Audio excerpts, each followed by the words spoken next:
We are joined from Ramallah by Fatah spokesperson Ahmed Fattouh. Thank you very much for joining us here on Qnews.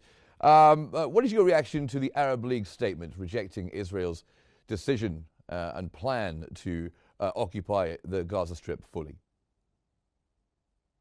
Well, this is catastrophic. This is going to implement the Israeli plan of fully displacing and forcefully displacing the Palestinian people. Their plan is to move the Palestinian people in masses to the south in their preparation for a mass expulsion and to commit a second Nakba. If we look at this in addition to what's going on in the West Bank with the annexation plans of annexing 60% of the West Bank, adding the statements coming out from the terrorists Ben Gvir and Smotrich, then we have to see the full picture here that this is an annihilation plan, a liquidation plan to the Palestinian cause as a final solution in terms of the colonial power. So this is not only endangering the Palestinian people as a population residing under this cruelty and brutality of the occupation, it's also endangering the entire region, because the expulsion of the Palestinians and the expulsion of a persecuted population means an endless decades of war and revolution until they gain their freedom. The first Nakba did not end the Palestinian cause, it started the Palestinian cause by starting the longest modern revolution in modern history in liberation movements against the occupation. So this plan is coming out from this extremist ilk of Israel, and the world need to step up and provide the required policies and actions to stop and curb this madness coming out from Israel. And the UN Security Council emergency session is happening today. I'll let viewers know if anything particular is happening at the UN Security Council. We will go and cross live to it, so viewers won't miss anything. But what would you like to see come out of this Security Council emergency session on the situation in Gaza? And what do you think will come out of it?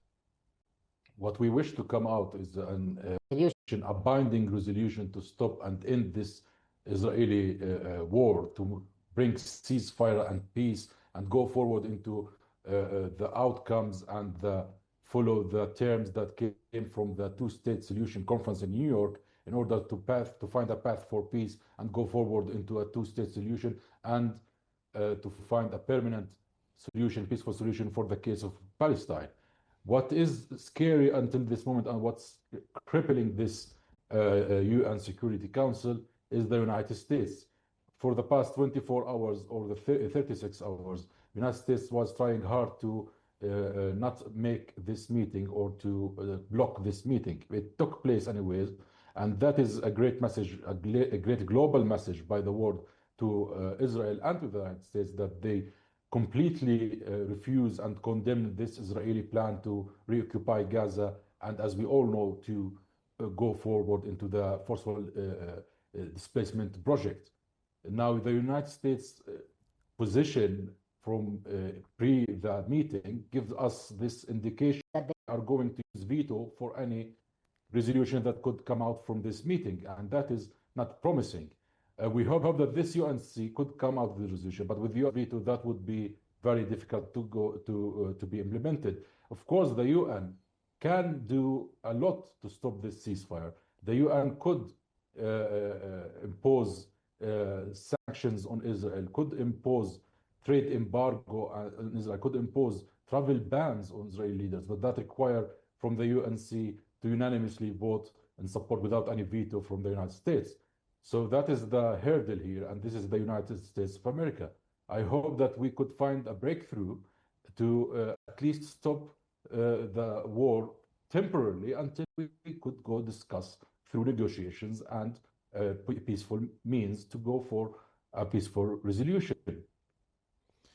And of course, I mean, you mentioned there, of course, the United States veto at the UN. Around the world every weekend now, Saturdays, Sundays, like today, we have demonstrations around the world in European cities across the continent against what Israel is doing in Gaza.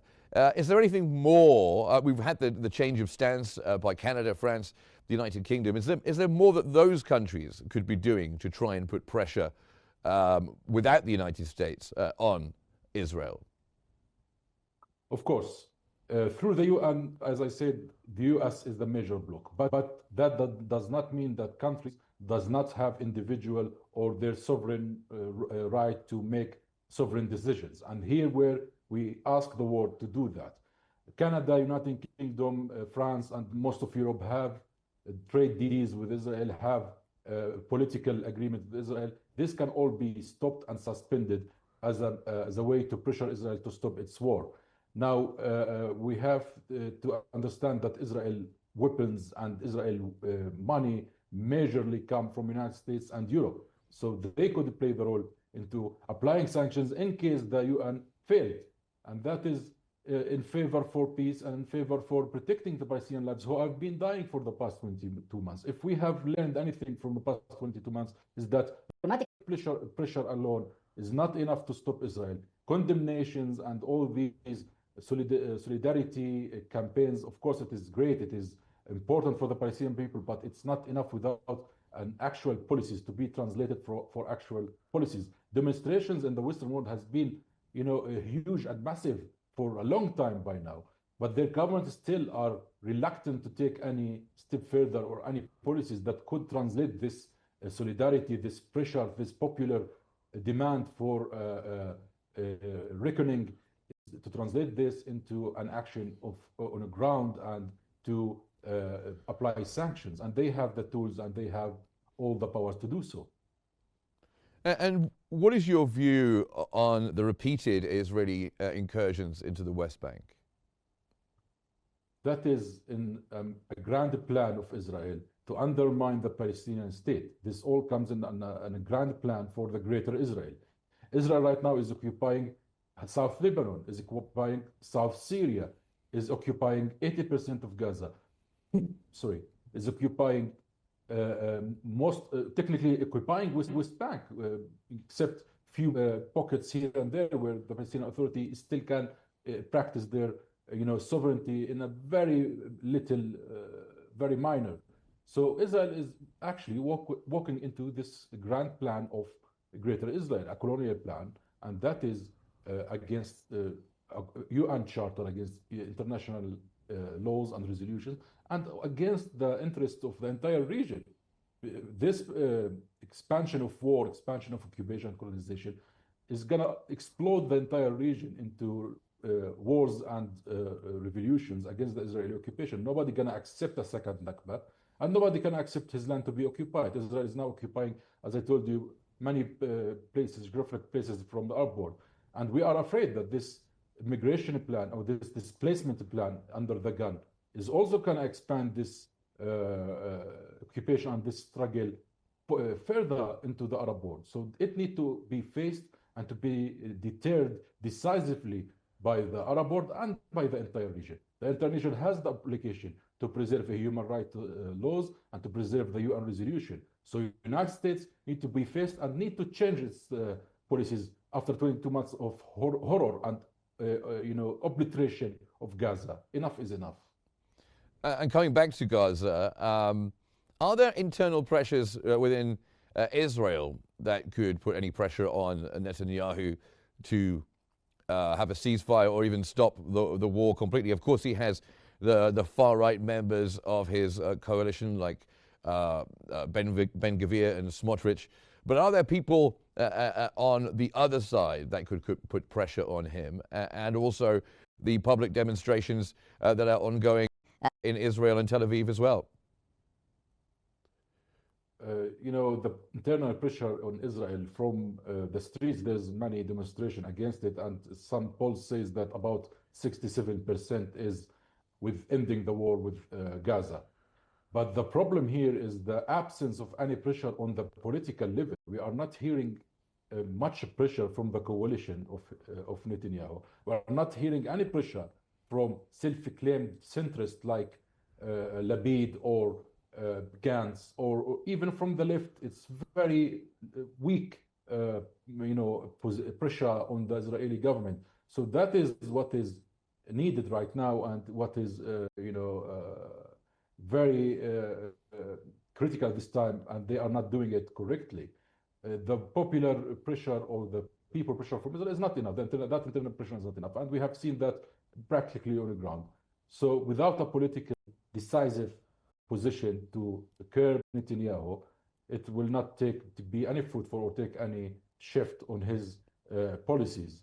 And to be frank, before that, most of those leaders were in favor of occupying or annexing West Bank. So we can't trust that there's any peace come in Israel or to be in power or in the size that we imagine. There are very few, and I hope they grow more, but that requires more pressure from the international community, because in such conditions where the government as a whole is extremely shifted to the far right and extremism, then international intervention is a must. Yes, you mentioned the weakness of the left and even the centre, but we have heard the voices of former prime ministers, former military leaders as well, and it does seem that Netanyahu has no thought of listening to any of them. That would be right. He's not listening to any of them, and many analysts and experts inside Israel says his coalition is still strong. That the only pressure he receiving is from the far right, who want even further wars and further obliteration of the Palestinian people. Ben Gvir is calling the Palestinian Authority a terrorist, and the President Mahmoud Abbas as terrorist. He is the biggest terrorist of them all. He is the one who is and arming settler terrorism in the West Bank. President Mahmoud Abbas is calling for peace since 2005. President Mahmoud Abbas adopted the Popular Peaceful Resistance since 2009. On the other hand, they are adopting all kinds of colonialism and apartheid and terrorism. So we have this pressure from these terrorist groups on the Israeli government. On the opposite, it's not the peace camp that is doing the big pressure. It is those terrorists, the extremist far right, who are doing that pressure. Okay, well, we're going to have to leave it there because we're just out of time. We're going to have to finish up, I'm afraid. Ahmed Fattouh, always a pleasure to have you on, joining us from Ramallah, spokesperson for the Fatah movement. Thank you very much indeed.